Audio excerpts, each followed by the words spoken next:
Disclaimer! Under Title 17 U.S. Code, in Sections 107 to 118 of the Copyright Law, all media in the video is used for purpose of review and commentary under the terms of fair use. All media used in this belongs to their respective copyright holders. AKA, I don't own this shit and I don't claim to own this shit. This shit belongs to the people who made it. Also, I swear a lot. If you don't like that, just stop watching right now. Anyway, here's the thing. Dear Baron J, I can't help but notice that you've publicly stated you'll be attending Anime Expo this summer. Let me ask you something else, Mr. Baron J. When was the last time you left your house? Day 5. I've been trapped inside my house for probably...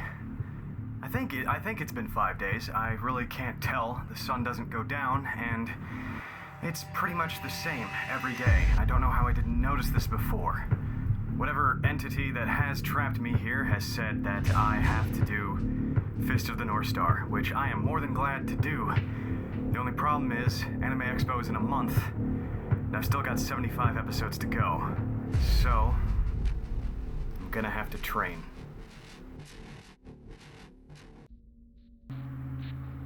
Day 30. I think I cracked it. So anytime I try to leave any place in my house, before it was just any door, now it's just this one. Anytime I open it, it takes me back in. Now it's stuck. It won't let me open it. I figured out that at specific points on the door's frame, it's actually held in place by something. I can't figure out what it is, but if I hit it hard enough, it might actually give way. All this time I've been just trying to open it and walk my way through, but maybe with this I'll have a shot.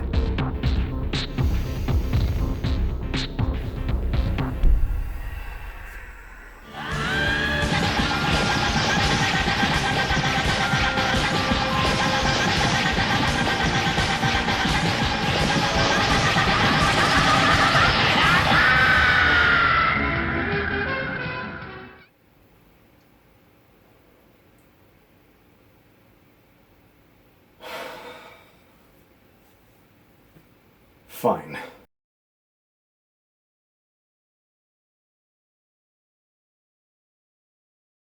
Hey everybody, it's Baron J, and today we're tackling one of the most highly requested shows by you guys, and one of the ones I've wanted to talk about for a long time. Now, if you know anime studios in any way, you've heard of Toei. You have seen this motherfucker on a couple things, be it Cyborg 009, Space Pirate Captain Harlock, Slam Dunk, or mainly the big ones, Sailor Moon, Yu-Gi-Oh!, Digimon, and the grandpas of anime, Dragon Ball and One Piece. Yeah, Toei either did or was involved in doing all of this shit. Now, look at all these somewhat light-hearted, kid-friendly series and say to yourself, man, these guys are like the Disney of Japan. Now, go look in the mirror and slap yourself for saying that. Ghibli is Nihon Disney, and that's pushing the description as far as I'm willing to go. If anything, they're two sides of the same coin, not twins. But anyway, Toei is responsible for a lot of legends, be it the Digidestined to the ultimate warriors named after food, or the one named Sailor Moon. There is another name that Toei is known for, and in some ways is responsible for many themes and tropes that go into a lot of the other series that I just talked about that are aimed at kids, but originally this show was targeted at young adults and above. Hokuto no Ken, or as always ruined in English, Fist of the North Star. Still pretty cool though. This is the series that pretty much started Battle Shonen. While similar manga and anime were definitely there, North Star was the one that hooked us first. So, we begin with Ken, a nomad wandering through the endless desert of Earth left after nuclear war reaches its end. He happens upon a small village being overrun by bandits, and reveals that he is the sole successor to Hokuto Shinken, a deadly martial art that consists of strikes similar to acupuncture, except instead of feeling refreshed and having your chakras realigned or some other fake bullshit, instead it basically sets a timer that says you gon' die, and then you gon' explode. It's great. Ken has a dark past though. The lord of this region, Shin, is his rival, and has the love of his life, Yuria, held hostage. This event was also where Ken got his signature Big Dipper scars on his chest, and is also slowly revealed to you as the series continues. Then he meets a kid, and another kid, and a dog, and a bunch of other martial artists along his path to liberate this land of desolation as its one true savior. Yeah, welcome to the adventures of Anime Jesus. No, really, most of every other arc is Ken showing up in some random village, healing the sick and solving their problems. And the Lord said unto the blind man, I'ma poke your face, and then you can see biatch Ken out. From the book of Ken, chapter 5, verse 6. So yeah, Fist of the North Star has a lot of staying power.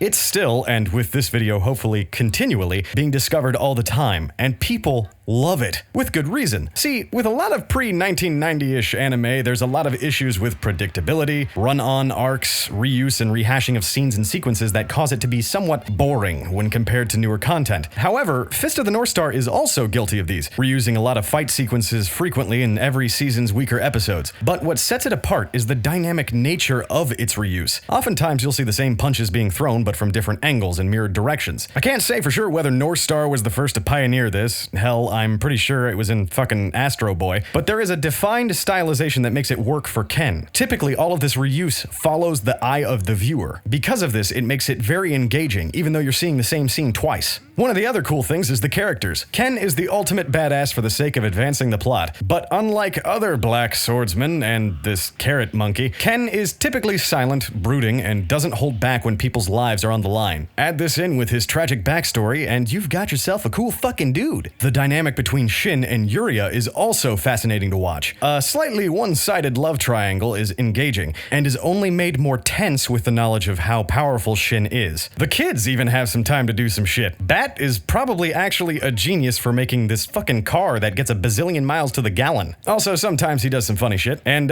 this little lady is, well, actually, she's kind of useless until she motivates Ken to save her from the danger she probably already ran into herself, so, yeah. She's got a dog, though. The dog is actually great. Every arc of North Star has a lot of action, introduces new characters, and sometimes provides development for the others. Generally, it also has a lot of really poignant moral messages that drive them, making it hard to not watch the next episode. There's some filler here and there, but it's never boring. I'm looking at you, Blondie. The music is great. I can almost guarantee a lot of it was done on an older sampler, along with a small chamber orchestra. It adds a lot of tension and dynamic for the action and dialogue, respectively. A lot of the leitmotif pieces are also some really good composition, and you can listen to them quite easily not watching the show. Hell, the opening theme is so 80s rock that it put face paint on me and had me open for Poison. The other great thing of note is the voice acting. While the sound design in general is good when it comes to the fight audio, but kinda sparse when it comes to the actual ambience of the show, it's kind of quiet in here, the VAs really sell the hoo-ahs and the hues that each character uses when they explode face. You will find it hard not to use Ken's signature "What?"